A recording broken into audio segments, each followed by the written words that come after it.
기도하겠습니다. 좋으신 아버지 하나님, 오늘도 우리를 향해서 말씀을 허락하여 주시고 또 이 아침을 깨워주시니 감사를 드립니다.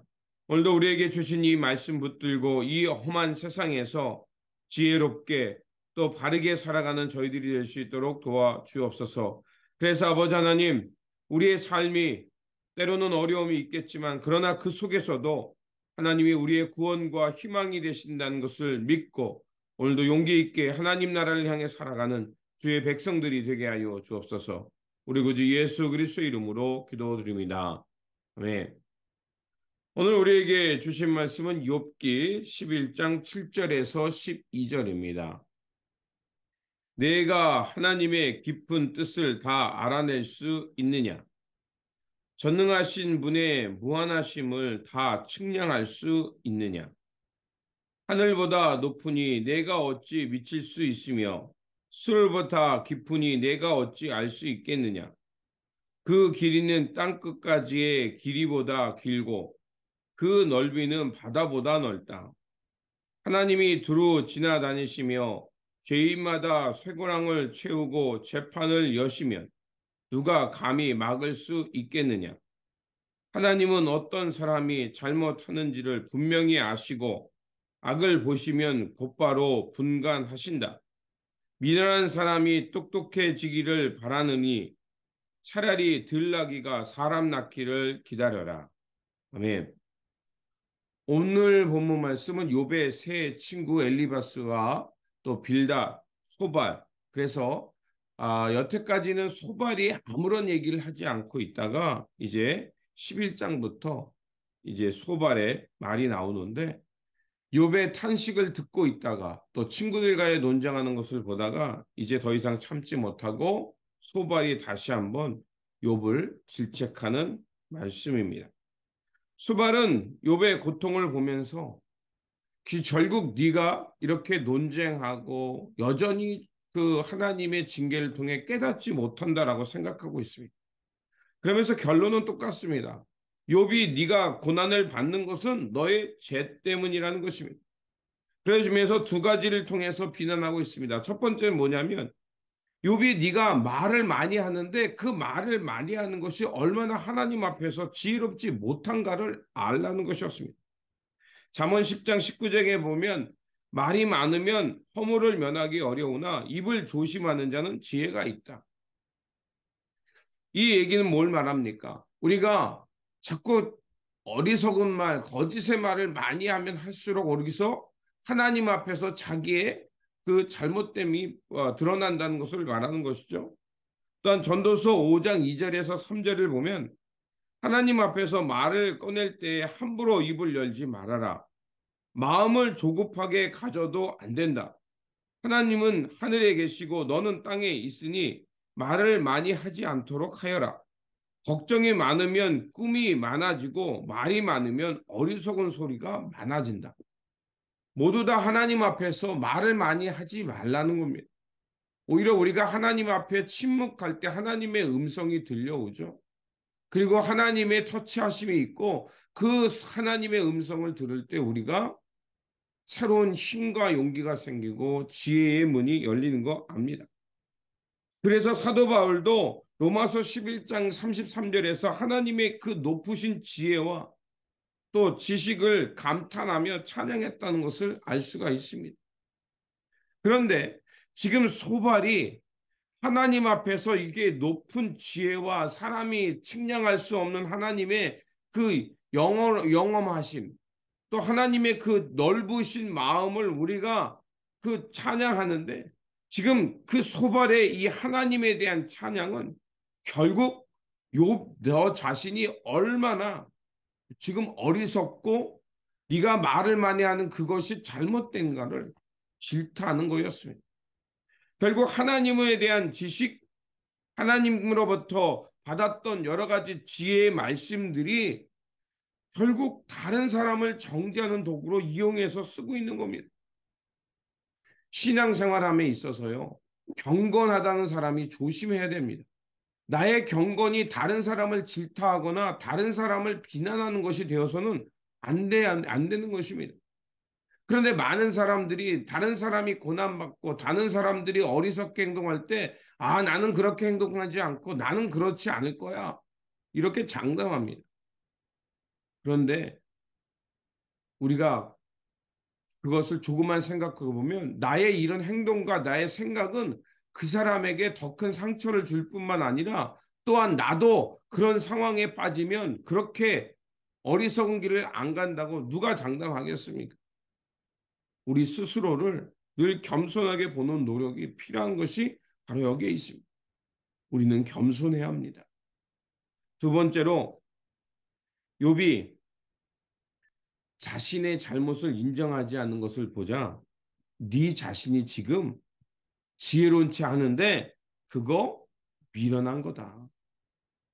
잠언 26장 5절에 미련한 사람이 어리석은 말을 할 때에 같은 말로 대응하여 주어라. 그가 지혜로운 채 할까 두렵다라고 말합니다. 그래서 소발은 지금 네가 지혜롭고 지금 우리와 논쟁하는데 그 말 자체가 너의 어리석음을 드러내는 거다. 너 지금 어리석은 자다라고 말합니다. 그래서 네가 하나님 앞에 오히려 회개하고 하나님의 자비를 구하는 것이야말로 네가 지혜로운 사람이지 지금 너는 교만한 척하고 있다고 말합니다. 네가 만약에 그 교만을 내려놓으면 하나님이 너의 상황을 변경해 주실 거라고 단언하고 있습니다. 이런 얘기를 당사자가 하면은 괜찮습니다. 내가 지금 하나님 앞에서 이러이러한 죄인입니다. 내가 하나님 앞에서 이러지 못했기 때문에 하나님께서 나에게 이런 질책을 하시고 하나님께서 나에게 이런 고난을 내리신 것 같습니다라고 당사자가 말할 때는 문제가 되지 않지만 그 남의 고통을 보면서 그렇게 회개를 촉구하는 것은 오히려 소발의 말이 더 어리석은 말이 된다는 것입니다. 다른 사람의 고난과 고통을 쉽게 봐서는 안 되는 것입니다. 그런 사람들 앞에서 하나님의 자비를 강조하거나 하나님의 위대하심을 찬양하는 것은 오히려 내가 하나님의 의의를 드러내는 것 같지만 그것은 아니라 오히려 하나님 앞에서 어리석은 자가 말이 된다는 것을 알아야 합니다. 소발의 말에는 하나님의 지혜와 하나님의 경이로움을 찬양합니다. 그런데 그것을 누구 앞에서 하는가가 중요합니다. 욥은 욥의 상황은 우리가 알 수 없는 일이었습니다. 사람이 판단할 수 있는 도구도 아니었던 겁니다. 욥의 상황을 통해 우리가 알 수 있는 것은 우리가 알고 있는 것은 부분적인 하나님에 대한 부분적인 것이고 우리가 하나님에 대한 경험은 우리가 부분적이지 전부 다가 될 수 없다는 것입니다. 특별히 우리가 고난받는 사람 앞에서 얼마나 경솔한 말을 하고 있는가를 돌아보라는 것이었습니다. 몸이 아프면 우리는 의사를 찾아갑니다. 그런데 의사가 처방전을 내는데 그 의사의 얘기를 듣지 않고 자기가 알고 있는 대로 처방전을 막 써서 내리면 어떻게 되죠? 아무리 그 환자마다 상황이 비슷한 점이 있다 할지라도 그 사람의 체질과 그 사람의 나이와 그 사람의 지금 건강 상태를 고려하지 않은 채 처방전을 일방적으로 내리게 되면 어때요? 어떤 환자에게는 그 처방전이 좋은 약이고 좋은 처방전임에 불구하고 그의 생명을 위태롭게 합니다. 마찬가지입니다. 우리가 하나님에 대한 지혜와 하나님에 대한 놀라운 뜻을 알고 있을 때 그것을 풀어가는 것은 중요한 일입니다. 하지만 우리가 적절한 상황을 깨닫지 못하고 오히려 고난받는 사람 앞에서 지금 이렇지만 너네 하나님이 평안을 주실 거야. 지금 네가 이렇게 고난받는 거 하나님이 너를 치시는 거야. 그러니까 네가 네 스스로를 돌아봐. 이런 말은 얼마나 어리석은 말이며 그 고통받는 사람에 대한 세심한 배려가 없는 폭력의 말인 것을 우리는 알아야 합니다. 하나님에 대한 지식, 신앙생활에 있어서 깨닫게 되는 진리, 그거 중요합니다.